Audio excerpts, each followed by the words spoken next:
Our laws as it pertains to substances are draconian and bizarre. The psychopaths start this way. He was an alcoholic because of social media and pornography, PTSD, love addiction, fentanyl and heroin. Ridiculous. I'm a doctor, for sake. Where the hell do you think I learned that? I'm just saying, you go to treatment before you kill people. I am a clinician. I observe things about these chemicals. Let's just deal with what's real. We used to get these calls on Loveline all the time. Educate adolescents and to prevent and to treat. If you have trouble you can't stop and you want help stop it, I can help. I got a lot to say. I got a lot more to say.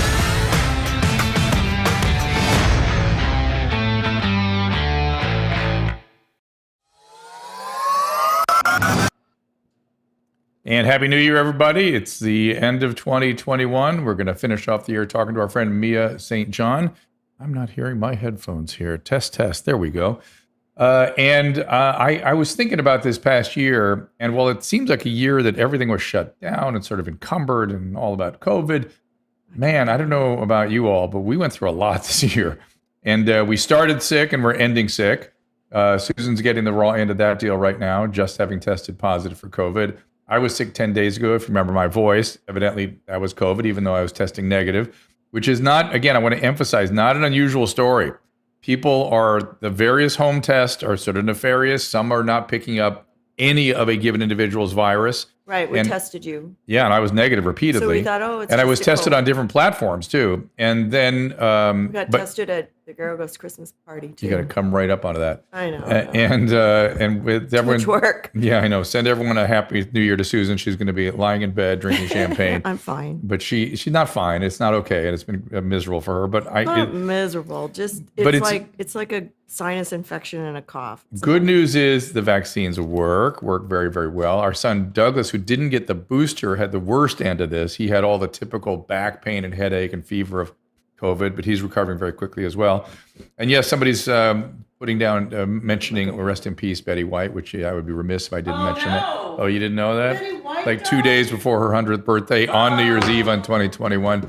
But it reminds us of the 90s, how fragile the 90s are. It's why people in their 90s were pushed over the edge by COVID. Yeah, you just go suddenly in your 90s. It all kinds of, you're barely in balance most of the time in your 90s. So you have to be very, very careful about that population. This has been an interesting year. I got emotional thinking about it. So I started it very sick. In the middle of that illness, I was lying in bed for weeks and weeks and weeks, just looking out the window going, we need more light in this room. We need a patio I can walk onto.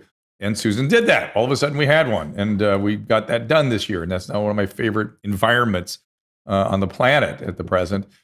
And just a lot of stuff with our kids. I didn't do it. My contractor did. Well, you made it happen. And, I wish I could do that. Think about how many things we went through this year. Just so much stuff. And went to France and Greece and had a very strange experience where I was watching one of the many weird coincidences of 2021. I was watching Scott Adams on his podcast, and he goes, I'm going somewhere in 2 weeks. I'm not going to really tell anybody where, but it's going to be a great destination, a once in a lifetime kind of trip. And I DM'd him and I go, no, you're not going to Greece by any chance, are you? Yeah. What dates? The very dates that we were going, the exact dates. Santorini. And we went on the same airplane into the island. How much of a weird coincidence is that? So we ended up this year getting to know Scott and his lovely wife, Christina, a bit too. And so we sort of became friendly with them. We went out to dinner a couple of times. Several times. We'd like to see them again too. I mean, that'd be fun. And then, I learned a new language and I worked on another language and we went to France and just, I don't know, this year I just got emotional just thinking about it. Was I using mouthwash? No. Kimberly, I'm not, why was that? We were talking about mouthwash. You can use Listerine and garlic. Yeah, you can. You can use betadine. We were advocating for a betadine solution. Anything. When we traveled. Well, we used the Halidine, remember? We used Halidine, the betadine solution, but I'd had COVID and had the vaccine. I felt pretty good about it. And I was also testing an additive score, if you remember, this company I worked for a while that did this very sophisticated score of my immune profile. I want to get one now that I've had Omicron on top of everything else. So there you go. Oh my God, poor Damiante Cunningham lost 63 friends in 2021. Oh my God. That is crazy. What happened? I mean, that sounds like more than just COVID. Please let us know what that was. Anybody else here? Yes, Tom Ilana. said, "Did you have Omicron when your voice was frigged?" Yes. Me, yes. When I was. But we kept testing him. I kept testing. It was all negative. I felt fine. It seemed weird. And then about 4 days later, I didn't feel so fine. And then it went away. On the test. I was like, yeah, it was all very weird. This is what I'm telling you about Omicron. The testing is nefarious. I have this deep. No, I think you have to be shedding at a certain moment. You have to be shedding. It's exactly it. And I think the shedding is extremely variable person to person. And I'm convinced, I've seen people with positive antigen tests and negative PCRs.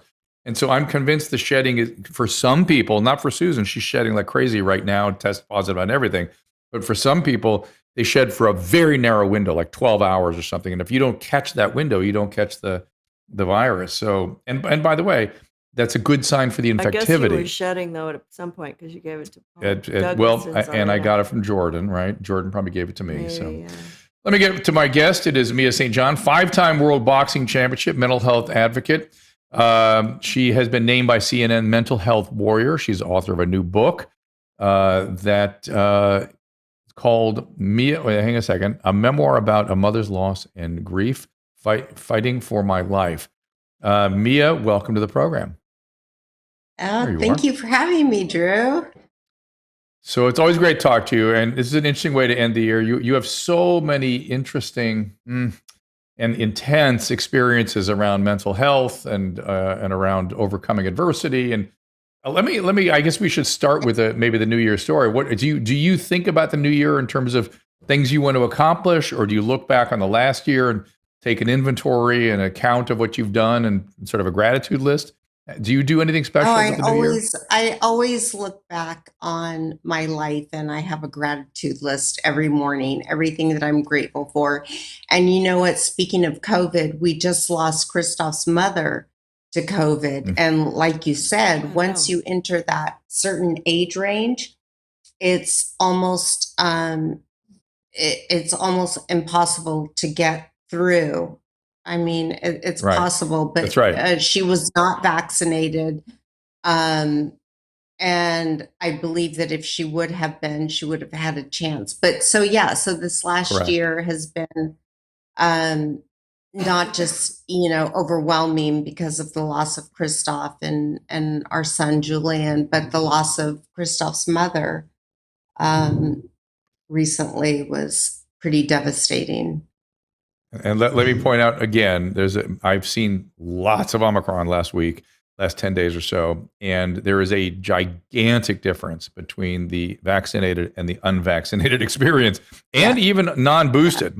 So one of our sons was non-boosted, and he was the sickest of all of us, and now he's boosted. He's boosted with Omicron. Yeah, and what's crazy, Drew? You know what's crazy is, I was vaccinated, and shortly thereafter, I was going on some trip for a meditational retreat.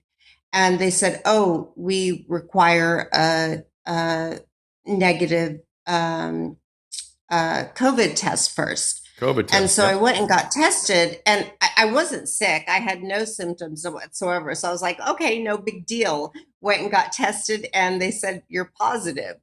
Which was crazy. I never had any symptoms, anything. I couldn't go on my trip. But yeah, How long ago was that? That was, oh my gosh, that was probably 2 months ago. So I've seen a lot of that. I've seen a lot of that lately. People who are fully vaccinated or fully boosted with asymptomatic Omicron, because so many people are being tested in the workplace, a lot of that stuff is getting picked up. So yes, I've seen many cases of virtually no symptoms, or maybe they had a stuffy nose or something. No symptoms whatsoever. Yeah, but that's the Omicron. Omicron is, if in the boosted population in particular, the Omicron is a nothing, and it's gonna provide, we hope, some real significant hybrid immunity, or what some people are calling super immunity. And we can hopefully put this thing to rest. I mean, it's hard to predict. This thing's still out there, still replicating, still internationally around at a pretty high concentration. And that's how we could get into trouble. But it seems to be going our direction, which is nice. So let's instead of succumbing to the panic porn. And by the way, I don't know if you've noticed, but I was telling my daughter this tonight that now that they can't focus on the death rate from COVID because it's so low from Omicron, my news feed is filled with stories about people who have ever been in public life dying. So it's a Mickey Mouse Club member. It's it's somebody I've never heard of before. It's literally filling my thread. I'm like, oh, now the press can't make us scared about dying from COVID, so they have to just make us fear of death generally. It's like, they're disgusting. They're just disgusting. Right. Fear of death. I mean, look at Betty White lived until she was 99 years old. Oh my God. Yeah. If I make it, Drew, I just told my boyfriend, if I make it past 60, I will be floored. You'll make it. It'll all be gravy after that, but you'll do it. The numbers are with you. Trust me. Are you still boxing? Oh God, no. Okay. I still get. God, no. Drew, I get offers and I contemplate, and there's a part of my heart that says, yes, I could do this again. I could do it just one more time. And then reality sets in. I start training. I go back to the gym. I start training. And I'm like, nah, I'm done. It is different. It is different at different stages of life. It just really is. So let's talk a little bit about mentality. Well, and it's if you are you did we get cut off? No. Are you still using boxing as any kind of workout or physical conditioning, or do you do a lot of that kind of work still I work out. I still work out every day. I still go to the gym every day because it's my MO. I mean, that's just what I do.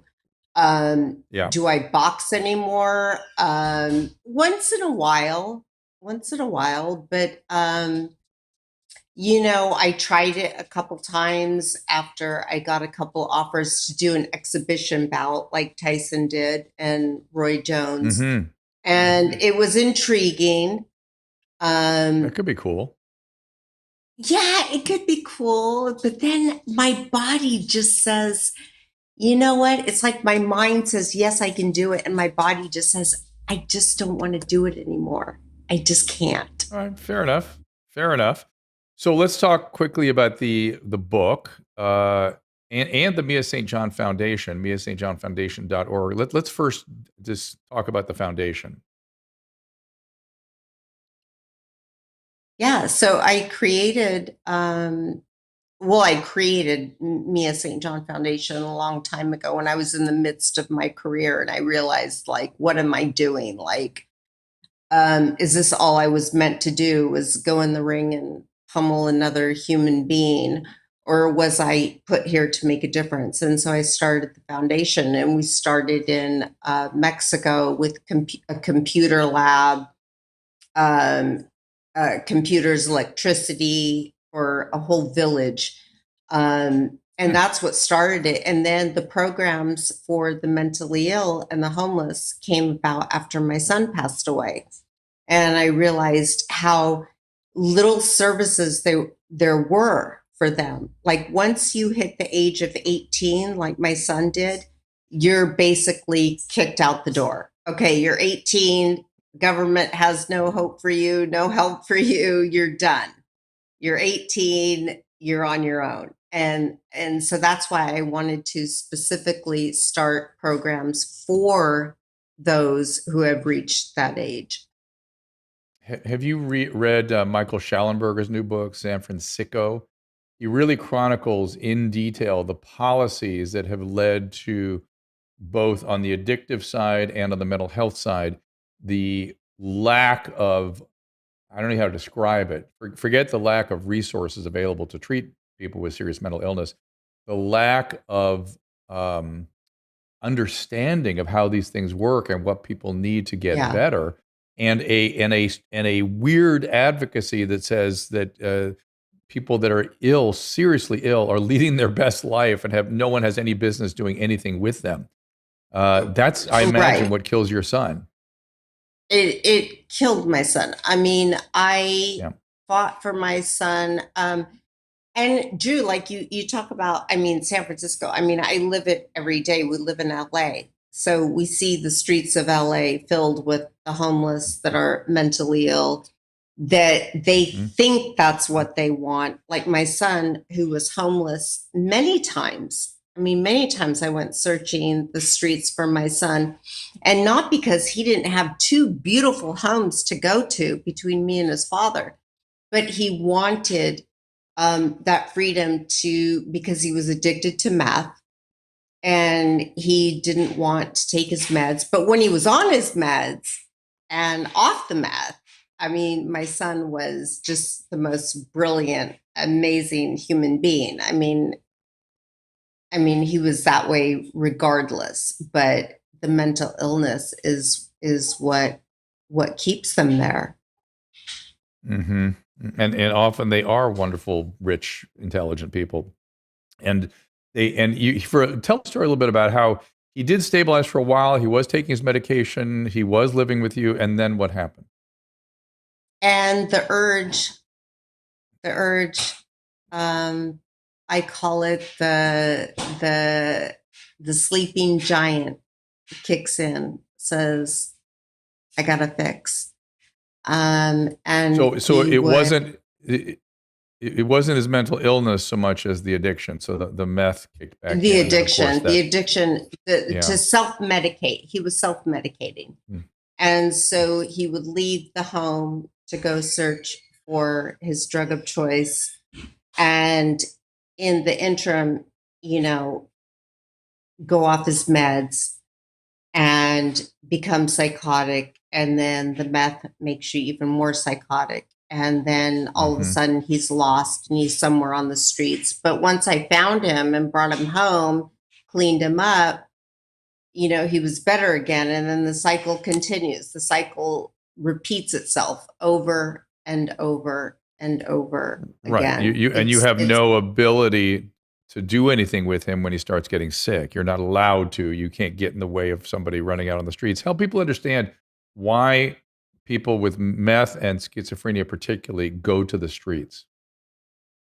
Well, the freedom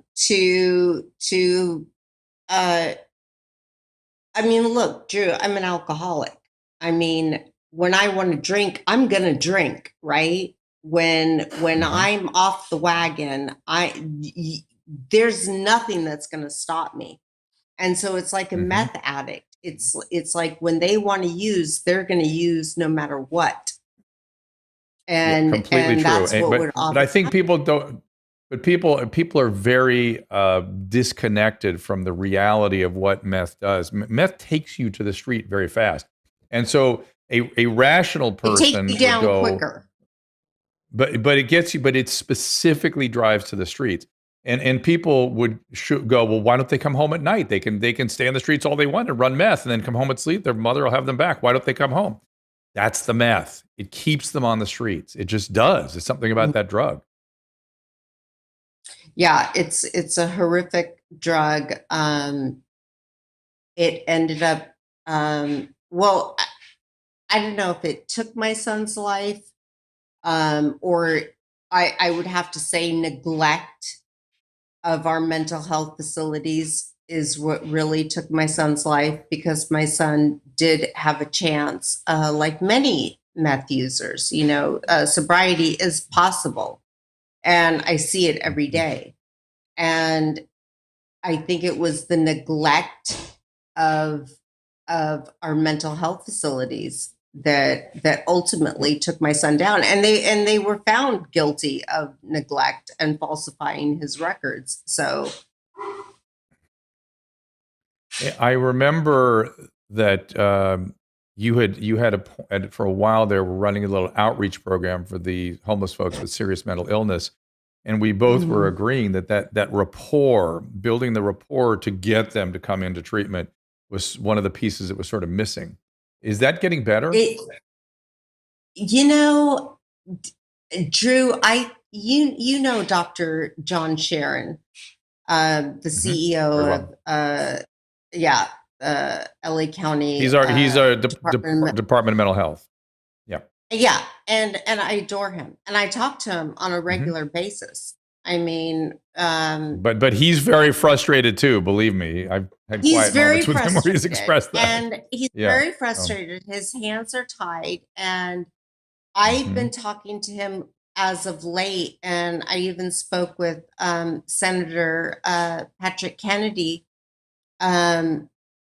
about my drive to get plastic bags banned from these suicide units, these high-risk units.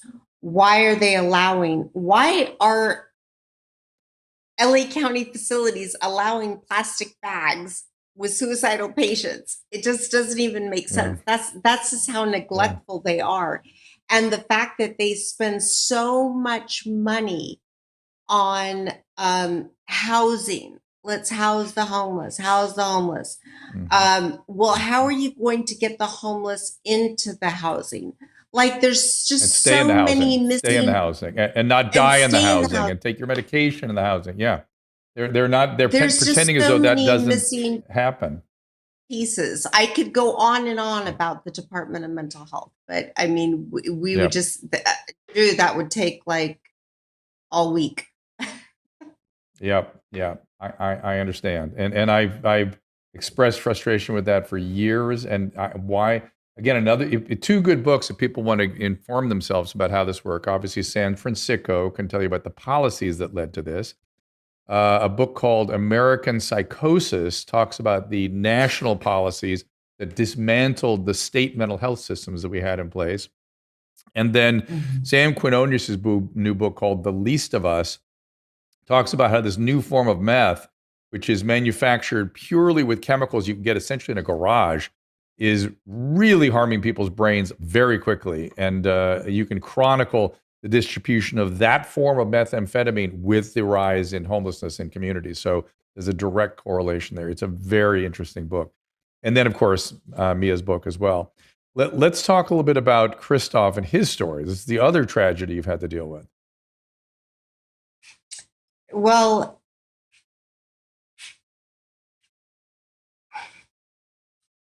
yeah, a lot. I mean, Christoph was the love of my life, and I lost him due to alcoholism. And, a lot of the news reports said heart disease due to alcoholism. Well, what he died from was a direct result of alcoholism. And it's something that the media for some reason, can't seem to handle that fact that alcohol kills. It is a drug, commonly, and it kills far more people than any other drug in the world. That's true. And for some reason, it's not talked about. It's glorified with our commercials. I'm not saying ban alcohol, but we can ban it the way we did with cigarettes, tobacco, and stop glorifying it in the media. Like it's oh, you have so much fun, and it killed Christoph. It literally killed him. And the day he died, that was his intent, was I am going to drink myself to death. And he knew that if he drank enough, he could accomplish that, because alcohol kills. Yep, absolutely. And we finally are getting over our delusion that alcohol helps people with heart disease. In other words, there was some data that's been circulating around for a while that wine, small amount a day, may reduce cardiovascular risk. Death from all causes goes up, however, in those drinking that wine. So we are ignoring the reality that alcohol is a carcinogen to almost every tissue in our body. Yes. And we all how did I get cancer? Could be alcohol. And everyone ever thinks about that, but it's a common carcinogen. there is no amount of safe alcohol. There's just no amount, and Christoph knew that. He knew that. So when he had his plan, he knew exactly what to do. And the fact that the media just blows that over, like, oh, he just died from heart disease. No, absolutely false. Absolutely false. I talked to him the very morning that the very day that he died, moments before. This is a serious illness that is killing millions of people. And we just I think most people over. are aware. Well, and they're not aware about alcohol, but they are now aware of the opioids, and more people have died of opiate addiction than COVID during the COVID crisis. So it's kind of a weird situation. Or more people have died of addiction, I think is the data that's out there. But it's hundreds and hundreds of thousands of people. And for those of you, if you don't know, Mia's ex-husband is Christophe St. John from The Young and the Restless. He died in 2019. Weirdly, I had seen him like a week before. He was hiding his stuff pretty successfully, but he really did. He really did. You know, Drew, right before he died, he was unable to drive himself to and from work. So I drove him to CBS's The Talk because he had an interview that day. And literally, we're standing behind, the curtain. And, when the light turns green, you're on. The light turned green, and Christoph literally passes out and falls on top of me. Oh my gosh. Because he could not. And Drew, they still asked him once he recovered, can you go ahead with the show? If we just place some sunglasses on you and just prop you up on the chair, can you do the show? Wild, and right? I know they don't like me for saying that. They don't like me for saying that because I've said it multiple times and it's in my book. But that's the truth. That's just how much we take this illness so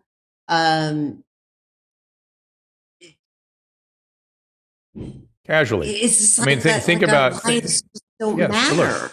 Think about how long television and Hollywood have enabled alcoholics. I mean, it's the turn of the 20th century, right? Alcoholism. Yeah. So that's not a new phenomenon at the Talk. That's been going on for a long time. You have an actor that passes out, literally falls, collapses from alcoholism. And you still want him to turn on and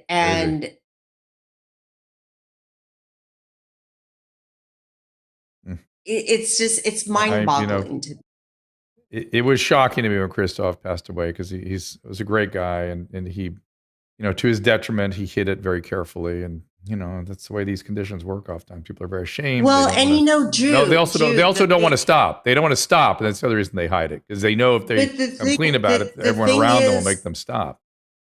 But the thing is, Drew, he didn't hide it very well. I mean, he would show up to work many times inebriated and could not function and would have to leave the set and come back the next day and try to reshoot his scenes. So he wasn't hiding it very well. People knew. And I hate to say this, like, I don't want to sound like, the angry ex-wife, but yeah, I'm angry that. Oh, sure. Of course. That it wasn't taken seriously. I called 3 days before. I placed a call to our friend, Mark Garagos, who was our attorney. And I said, Mark, you got to get him into a hospital and he's got to go now. And Mark assisted us in that. And we got him into a hospital. Unfortunately, he left, 3 days later because I don't have control over I And didn't again, have. that is how people die. That is, I'm sure it's what would happen to your son if he was put in there. This is the problem. We can't keep people in the treatment process, and we have Right. no ability to use a carrot or a stick to help them get where they need to go to not die. And it's Right. just weird. It's just so weird.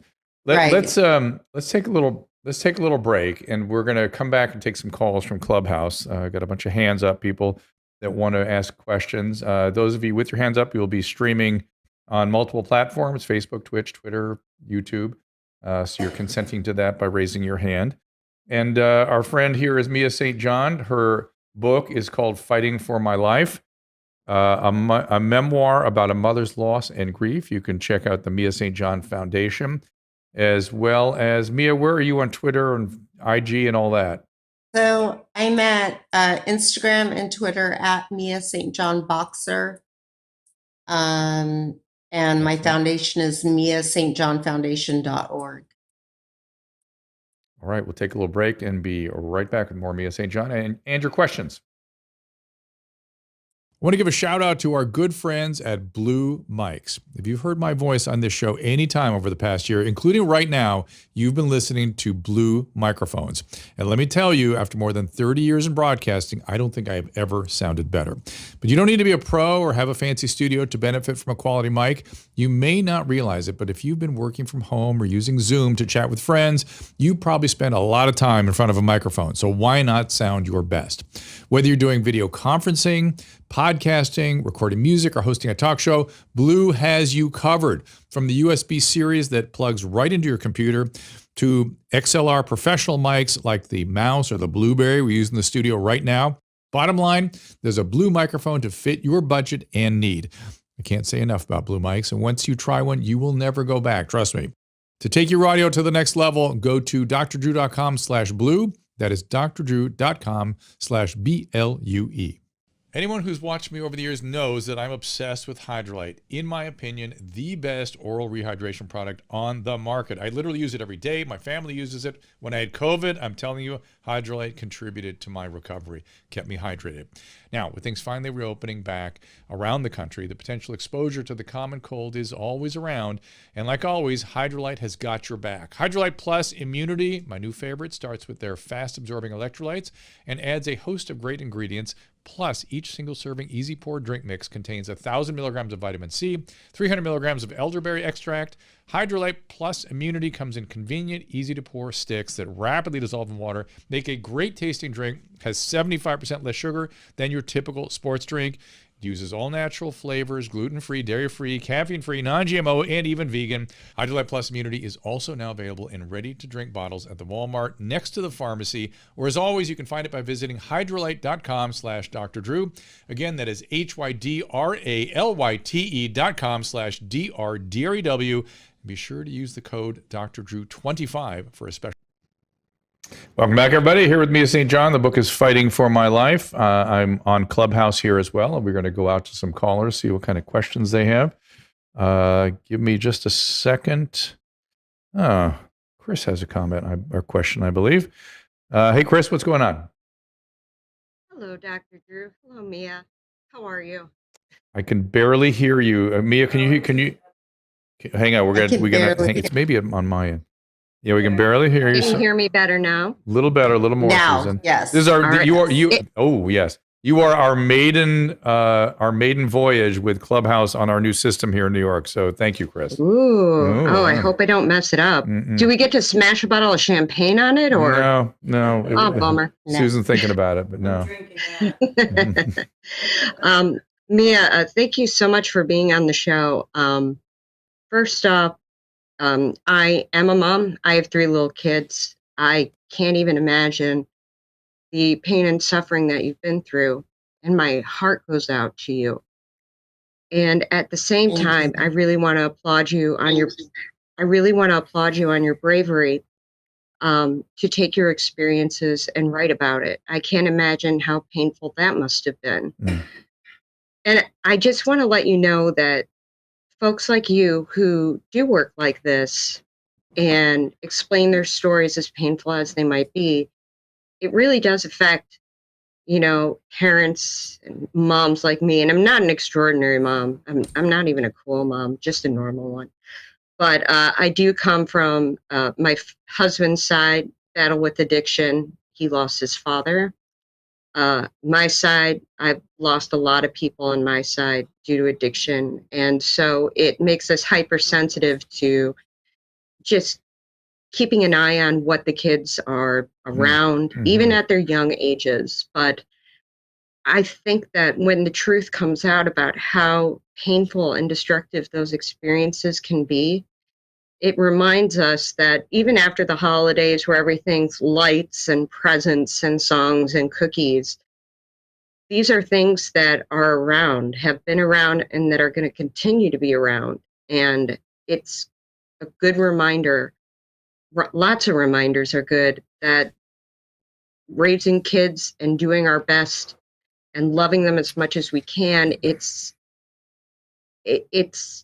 great, but protecting, being aware, and being proactive when we see problems to the best of our abilities is also so very important.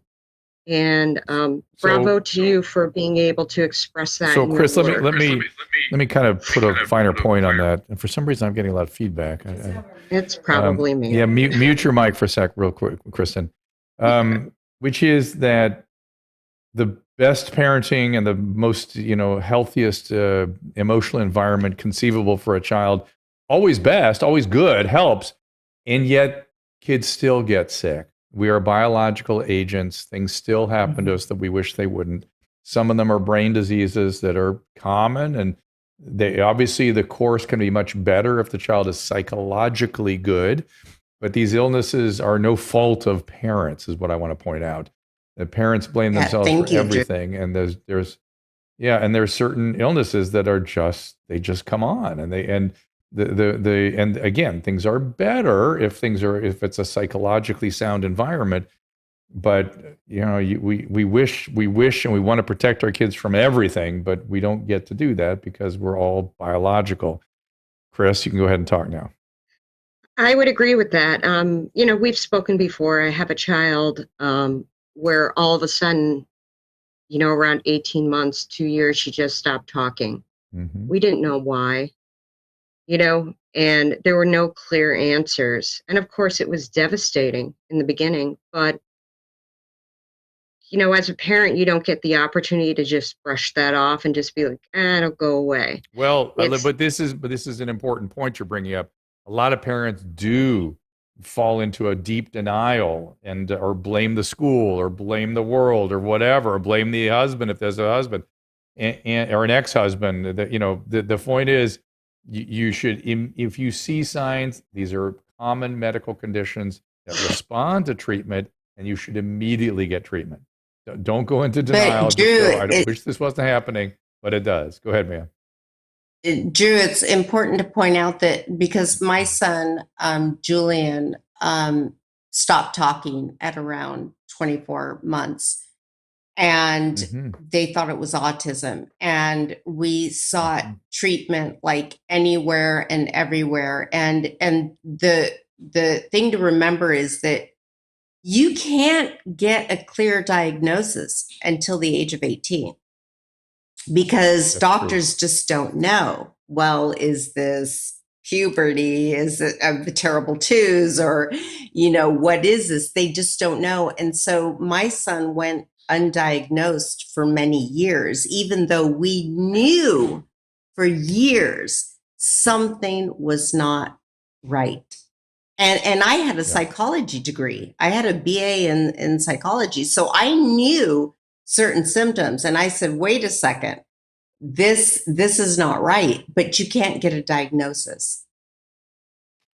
Well, that's actually a complicated sort of landscape, which is it's very difficult, if not impossible, to give a personality disorder diagnosis before the age of 18, because adolescents function as though they had a personality disorder oftentimes. Exactly. And that's part of the developmental process. So that's sort of psychological development. On the brain development side, which is massive changes, Sometimes kids stop talking at 2 and look autistic and grow out of it all entirely. And so it becomes extremely difficult to prognosticate. Now, they can kind of have a sensibility. Doctors that deal with this stuff a lot, they will sort of get to it, or at least have a provisional frame to understand what's happening. And then at 18 to 22, in that sort of window, a lot of these things we are talking about sort of coalesce into a schizophreniform type syndrome. Is that what happened with your son? Yeah, what happened was, like I said, around 24 months, he stopped talking and was kind of living in his own head. And then by the age of 16, he was hearing voices and talking to people in his room that weren't there. And of course, having the background that I had, I knew my biggest fear, because as a psych major, I had to put in a lot of hours working with adolescents who suffered from mental illness. And my biggest fear was that I would have a child with schizophrenia, because I knew there was no cure. And it is an incredibly difficult illness to deal with. And so when my son finally got the proper diagnosis, which was paranoid schizophrenia, I fell to my knees. I literally just dropped. Like I knew that they didn't have longevity, and that I could possibly lose my son. Yeah. It's a very, very challenging diagnosis to have to deal with. And yet I've seen you with other young people with serious mental illness. I know you've been out there in the streets helping them, and you meet them where they are. You accept them, and you embrace them, and you have a great relationship with them. So your relationship with that illness must have changed a lot since that original diagnosis. Oh my God. Since my son, it's like I see homeless people. Well, we live in LA, Drew. I see homeless people every day talking to themselves on street corners, and I no longer ignore them and just walk by. But I say, hi, my name's Mia. Is there anything I can get for you? Any help I can get you? Anything, even if it's just a bottle of water, for God's sakes, or a cup of coffee. I don't care. But I just want them to know that I see you and I'm not ignoring you. I know you exist. And that's because of my son. I owe it all to my son. Yeah, I know that has really changed your sort of relationship with these illnesses, and I think many people have benefited from you being out there talking directly to them. I'm going to bring Josh up here. He had a question. He's not coming up right now. Oh, there he is. Hi, Josh. What's going on? Hey, Dr. Drew. Really interesting conversation here. I want to talk about the child who doesn't speak. I feel like there's something really amazing about that. And what I would say about that is just that the child who doesn't speak is, in my opinion, trying to say something. Not if they've did your son speak and then withdraw after he'd spoken for a while, or did he just have a delay in language? Yeah. Oh, so I'm sorry. I thought you were talking to Josh. I was saying, did your son start speaking and then withdrew, or just the language just delayed? Yes, he started off as a quote unquote normal child and then withdrew. Yeah. But what I wanted to say about what the caller was saying is, it's really interesting. My son became an artist. And he had his art at the Laguna Gallery of Contemporary Art. in Orange County, and he was pretty well known there. And that's how my son spoke, his feelings. And every time I wanted to know, what is my son thinking, what is he feeling, I would go out to his room or to the garage where he usually painted, and I would read his art and read his poems, and then I would know, oh, exactly, that's what he's feeling. But he couldn't verbally express it, but he expressed it through his art. And his art was hit home with so many people and sold for thousands of dollars, I mean, and not that my son wanted to sell his art. He was against selling art. He thought it was, oh my God, like, how dare you sell art? It's for the public. It should be free. But me as a mom manager, I was like, no, we have to charge. But that's how my son spoke, was through art. Yeah, and because of the unique biology of the schizophrenic brain, these kinds of things, they often are very creative, and their ability to express them verbally is different. But Josh, to try to understand that on psychological principles is akin to trying to understand a Alzheimer's patient whose speech starts to decay. It's a biological process. It has psychological concomitants. In other words, you can help them develop their dorsolateral prefrontal cortex to be able to recognize and identify some of the delusions or some of the things that happen to them as a result of their biology. And so they can kind of step outside of it a little bit. But to explain the symptoms on the basis of psychology is just, no, it's a biological process. Well, I was just going to say, I mean, I think the art is wonderful.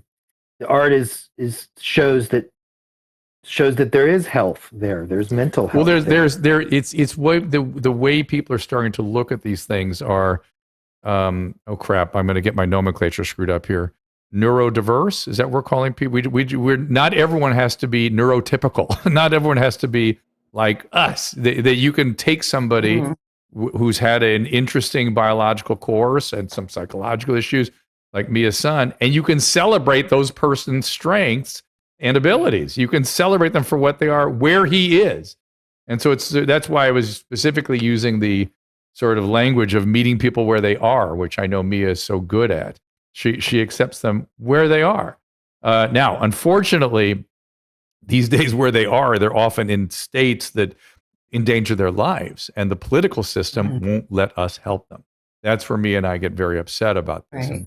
And we've had conversations about this, Mia, for like 5 years now, and are things only getting worse? Although sort of getting better, I guess. The sort of awareness is up a little bit. Are they? Guys like Michael Schallenberger out. You have people like Michael Schallenberger out there. You have people out there writing books about it. It's that are making sense, as opposed to, you're right, that the powers that be are still out of their minds in terms. And I don't understand why they're so. I don't understand why they don't want to just help people. I don't understand it, but they don't. They're interested in being right, and so that's weird. Yeah. It's strange. I mean, we live in Los Angeles, so we see it every day, and it's just constant. It's just mind-boggling. Like, why? Well, yeah. Mia, I'm gonna wrap up our little conversation here. But any last thoughts you want to leave people with, other than to get the book, check out the foundation, check out your Instagram or Twitter? Yeah, check out my book, Fighting for My Life. It's out now. And People Magazine just did a feature, which is out now. So you can, if you just want to read the short synopsis, you can go to newsstands and get People Magazine. But yeah, I just want to say that I continue the fight, Drew. I mean, multiple times a week, I'll text Dr. Sharon, like, what's going on? What are we doing here? What are we doing? Well, I'm glad. I'm so glad he's got you in his ear, because he knows what he's doing. He's a good guy, and we got to get him to be able to be heard by the infrastructure. It's never fast enough for me. But like I tell him every day, like, John, I have been waiting 7 years since my son died. Like, when is change going to come? Well, please let me be a part of that chorus to help you in any way I possibly can. And thank you for all the work. Please, would you please? Would you of course, please? I would happily. Happily. I'm getting exhausted. It's exhausting. Look, I know how to treat these people too, which is extra super frustrating when you look at people that are ill and you could help them and you're not allowed to. It's just deeply, deeply disturbing. But is this more housing, more housing? I hope it changes in 2022. We'll see. But Mia, thanks again, buddy, we'll see you. We'll see you soon. And good luck with the book. Good luck with everything and the foundation. Thank you, Mia. We Susan, love you. We love you, and we'll see you in 2022. Love you too. Okay. Mia St. John, everybody. Now, I want to do a few minutes, kind of wrapping up the year, and I'm glad you're leaning in, Susan. How you feeling? Fine. We should put a camera on you too. No, not today. I'll do a quick That was a quick no. I'll do a quick She looks great. You're not seeing what I'm seeing. Oh, here we go. See, take a look. See, right. Oh, it's not bad at all, right? It's my tongue blocked. Hey, Annie's in Clubhouse. Hi, Annie. Oh, Annie is there. So I got to bring him up. I know. We need to bring this to. I don't see him. Well, he was. He left. Oh, he's not there unless he goes under Linda or Peter or something. Oh, it said Annie. He comes around once in a while. I know. I wanted to say hi. So we're gonna. I wanted to preview right something that's coming up on your mom's house, which is to be a little more uplifting. It's so sad. Which is Annie and Nadav want to take Susan to a strip club. Susan and me, and we're gonna do that in 2022. Are you sure he wasn't there? He's not there now. You can look. You want to look yourself? Oh, here. He's gone. Yeah. Text him. No. Let's wrap up the year. I want to. There was somebody else that wanted to be on today, and I just sent him the link, but he didn't show up either. I know people are really busy with the new year, so yeah, it's the end of the year. Everyone's, let's see. Wonder if I lent Caleb to Scott Adams, if he would do more interviews. You're right that he could use Drodo could use Caleb for sure.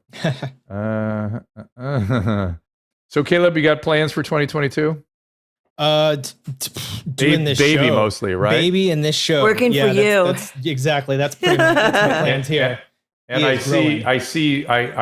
Every time I hear, Susan occasionally. Last night she was getting sick, and so she was scrolling through. I guess it was Instagram. I know. I took a sleeping pill and some cough medicine, and you went nutty, and I couldn't fall asleep. Okay, she started scrolling, and I heard this. Who's this? Who's the little bear boy, or what was it? What was she saying? I know. That's probably what him. Is that? Is that him? Yes, it's so cute. Yes. Yeah. Taylor probably posted that. Well, she was being very cute as a mommy. Let's see. I might have a put it up. Here it comes. He's got it. Wait, he's got it. No, this is a different one. Let's see. Wait. Okay. Oh God, that's so cute. Go. Listen to Caleb's daddy voice. Go. Wait till he does that out of his butt. That's him, and he gets so frustrated because he can't make that sound with his own lips, and so he'll start screaming. And he'll go, "Come this year." And that's all he can do. He's trying to learn. He's trying. Aww. I guess we have some newcomers on the. Hi from Finland. Wow. Newcomers on the restream. Yes, Susan has COVID. She's testing positive on everything. Our whole household is down with COVID. And look, I'm not that bad, actually. No, you're not that bad. And so vaccines work. I had my second bout with it now too. It feels like a cold. Yeah, it feels like a bad cold. And it still has weird COVID characteristics. Like one of our sons, as I was saying earlier, who was not boosted, got the back pain and the headache and the congestion. But it really clearly it's got such a stigma. I feel like I have herpes. I'm afraid to tell my friends. And it clearly attacks pharynx, trachea, upper airways. I could feel it attacking there, and that's what screwed up my voice and everything else. If you remember a couple weeks ago, that's how I was. So I do think it is important to take an inventory, like Mia was saying, of the previous year.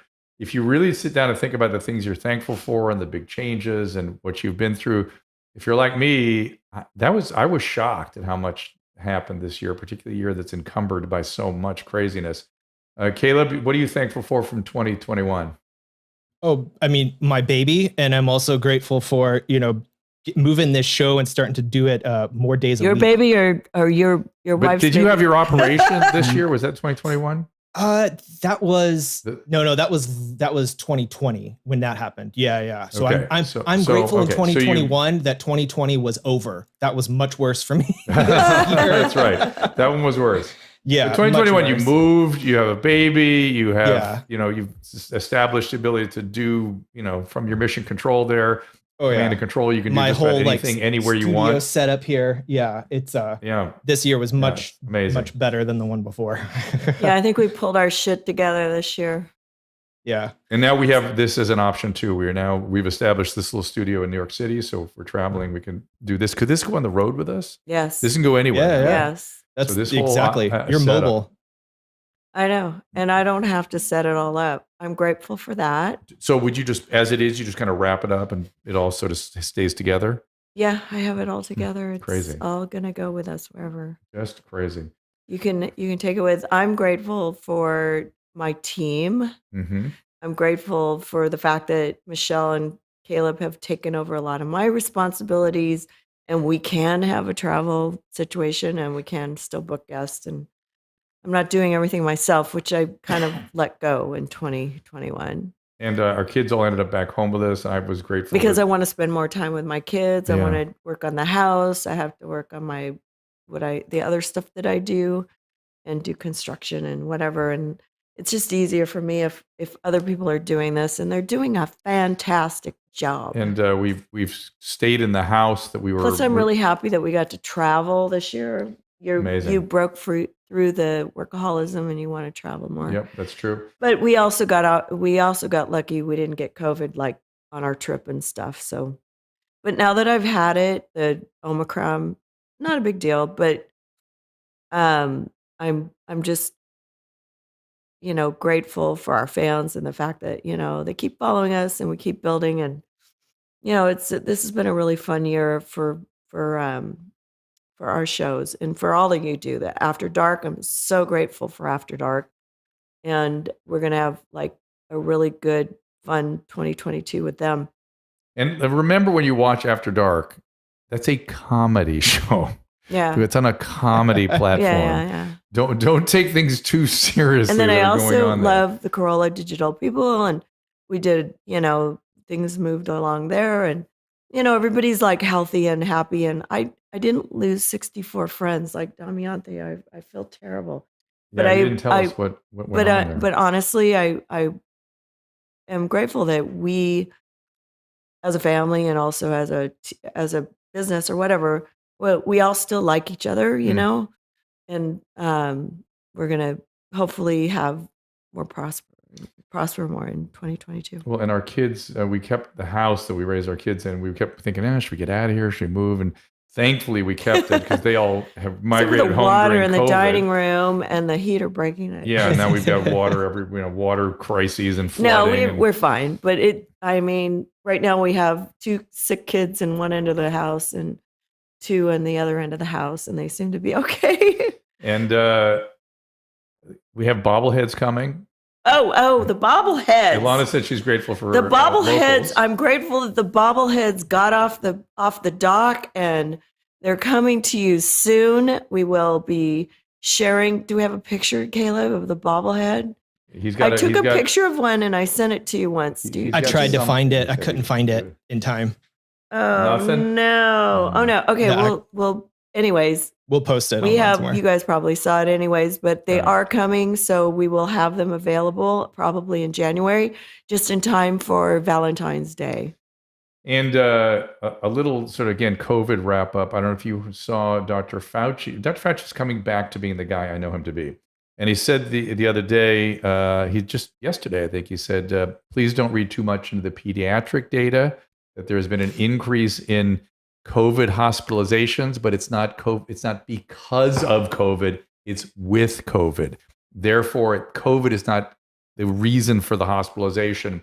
It's an associated phenomenon. So there was concern about kids, and because it did tick up a little bit in South Africa, but we are not seeing that here. It is not a significant thing. The uptick in any hospitalizations that we are seeing is in, as we said earlier in this program, the very elderly, people are really old, for whom the old man's friend, meaning viral pneumonia, can really precipitate trouble very easily if you're in your 90s. That's just the way the 90s are. This is another one of the things, Omicron, Delta. These are one of the many things that make being geriatric medicine and very elderly patients decompensate. It's just very, very common. And then what was the other? Oh, and then we're going to see a million cases a day. I just know it. I just think we're going right there, and we're not going to see a significant increase in hospitalization. And that should be about a wrap for everybody, unless some new variant comes around that gets around the immunity from the Omicron, which is always a possibility. And that's the one scary thing. In the meantime, we kind of get back to normal. Even what's the nurse's name that does he's a PhD, and so he calls himself Dr. Campbell. Dr. Campbell's stream today. Hey, I don't have COVID brain. And at the end, very quickly, he went, and once we get through this particular peak, we should be able to get our life back to normal and get on with things. I was like, whoa, even he's saying it. I was shocked. I was shocked to hear him. He's usually very conservative and very, reluctant to give good news. And he just said, no, that'll be about it. And then we'll get on with our lives. And I thought, wow, thank you, Dr. Campbell. Well done. I'm grateful for takeout in New York City. Oh, right. There's our dinner. Oh, there's a dinner. Wow. Wow, Susan. I know, I'm a little psychic today with this COVID. And by the way, Delta is still around, so don't get hubristic about this. Delta's pretty rough, and you do a lot better with the vaccine, a lot better with it. So if I understand, there may be consternation around young children or adolescents and, who you vaccinate, but I think adults, and particularly if you have any comorbidities, please do look into it. And those people that even those without, man, it is pretty cool to have Omicron be a non-issue, and just because you had a vaccine and a booster, it doesn't really bother you at all. It's so contagious. It's around everywhere. And so you can pretty much count on getting it. And if you've been vaccinated, you can count on it being a nothing. So I was wrong. It was Nordstrom. Oh, shoot. I'm hungry. I'm thankful for Nordstrom. Should be coming soon, right? Like in a half hour. In any event, we thank you all. We are grateful to be here. I'm grateful for my wife. I'm grateful for Caleb. I'm grateful for you all that follow us here. Those of you on Locals, we love seeing you there. Well, maybe we should do a little Locals New Year's thing tonight, a little quickie. I don't know, maybe. You know what? I was going to ask Caleb if he wants to do another show tomorrow since we can't do anything else. But I know he probably has a life, so. Looking at my calendar now. No, the calendar. Can't tomorrow, unfortunately. They already booked me for family things. Oh, good. That'll be fun. That'll be fun. Yeah, time to baby. Marvis Parvis, Rational Revolution, my friend. Rational Revolution. I feel like to that point, I'm glad you brought up the Rational Revolution. I feel like the hysteria is settling, the histrionics, the Trump derangement, the COVID derangement, the panic porn. I feel like it's kind of settling and people are able to use their brains again in a more rational way. We'll see if social media, how do we find, what's our Locals address? Locals/Dr. Drew? I think it's locals.com/ I'm double checking. So, yeah, it's on the screen. I typed it, but I don't know. It's on the screen now if you look up there. It's locals, drdrew.locals.com. Oh, I did it wrong. Okay, drdrew.locals. But people are beginning to use their brains again the way they're designed to be used with, even with all our cognitive glitches, we are not spinning. And we'll see. What I was trying to finish with was we'll see whether social media also follows with becoming a more rational place.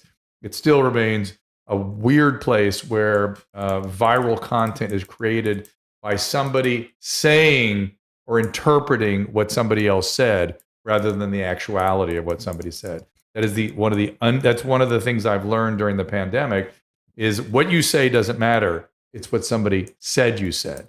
That then becomes the fact. And then that gets reported by the media. what is wrong with journalists that they don't check their sources. And my hope for 2022 is that journalism also restores its rationality and becomes the profession it's supposed to be, not this weird organization that is in a hurry to breathlessly report something that is hysterical and histrionic and full of panic. Let's just stay a little more centered in 2022 and be grateful for all that happened in 2021. Take a good inventory, take a look at it, be grateful for it, and let's get manifest more positive energy for the future. Yeah, all of us. I'm really shocked though that like I'm sick, because normally like when I'm sick I don't want to eat. I just ordered from 2 Grubhubs. Oh no. Well, I wanted sushi and steak, but I couldn't get it. Okay, all right, good. I mean, I want to eat. I'm so hungry. Okay, that's good. So hopefully, can you still like smell and taste, Susan? My favorite sandwich from next door tasted not as good as usual, but it was like, I mean, so what? I'm like ordering spicy and salty food. Right. If you remember when I had bad COVID, I was still very hungry. I kept eating. So it's one of the things about COVID. I had to serve him food all day long. Yeah, it's one of the things about COVID. I was kind of hoping he would not want anything. Yeah, no, that was my experience with 3 COVID. meals a day. Whatever. Can you bring the peanut butter, please? Exactly. I don't have any peanut butter. That would, I don't know. Peanut butter would sound good. But we will be having a little bottle of champagne that we picked up in France when we were on vacation tonight. Drew has already mentioned that he will share that with me. Mm-hmm. I understand that. I don't know how it's going to taste to me. That's going to be our big New Year's Eve event because we are locked indoors. We are locked in the house. I'm actually kind of glad that the kids got sick because they had a party that they had to go to, and I was worried about them getting on the road. So now they're staying at home. Yep. You got to be careful what you wish for. But everybody's fine. And Desiree is saying that people seem to like the dramatic news. They like the hysterical, the histrionic, the don't panicky, read that shit. The excessive, and things that are emotionally excessive are exactly that. They're excessive. They're not healthy. They're not good. And we need to really recenter ourselves. So, Susan, they want to hear your French that you learned on Babbel. My French, bonjour, comment allez-vous? Mm-hmm. And oui. You were getting good with a couple of words. C'est bien. Like a lot? Très bien. A lot? What? A lot, the word for a lot? I don't know. I don't remember. Oh, my goodness. COVID brain. Beaucoup? Beaucoup? Of course. You can blame everything on COVID brain now, Susan. So I know I good for you to get out with that. But beaucoup before Babbel was beaucoup or something. Oh, shut up. It was not. I always said beaucoup. I had that one down. No, but my accent is better now. So. Way better. That's it. I can't. Très, très bien, everybody. Tout le monde. Je vous souhaite une bonne anniversaire. No, une joyeuse fête. Should I get the white tuna truffle? I don't know. We're going to have this conversation. That doesn't sound good. Not to me. I'm trying to see what sounds good when you look on, at food. Doesn't sound so good. Maybe miso soup. That might be good. That's really salty. Okay, I'll try that. What they say, bonne fête d'année or something? That's their New Year's. Okay, il faut que je parte. On y va. And everyone have a nice, safe New Year. We'll see you on the other side. And if you've already had New Year's, Happy New Year's to you. Oh, yeah, if you're somewhere like Finland where you're already there. Yeah, I don't think anybody says they have. Rational Revolution, everybody, in 2022. We'll see you. Yeah, for sure. Rational Revolution. We got to, definitely think about that more seriously. Okay, fair enough. All right, mommies. See you next year. Ask Dr. Drew is produced by Caleb Nation and Susan Pinsky. As a reminder, the discussions here are not a substitute for medical care, diagnosis, or treatment. This show is intended for educational and informational purposes only. I am a licensed physician, but I am not a replacement for your personal doctor, and I am not practicing medicine here. Always remember that our understanding of medicine and science is constantly evolving. Though my opinion is based on the information that is available to me today, some of the contents of this show could be outdated in the future. Be sure to check with trusted resources in case any of the information has been updated since this was published. If you or someone you know is in immediate danger, don't call me, call 911. If you're feeling hopeless or suicidal, call the National Suicide Prevention Lifeline at 888-273-8255. You can find more of my recommended organizations and helpful resources at drdrew.com/help.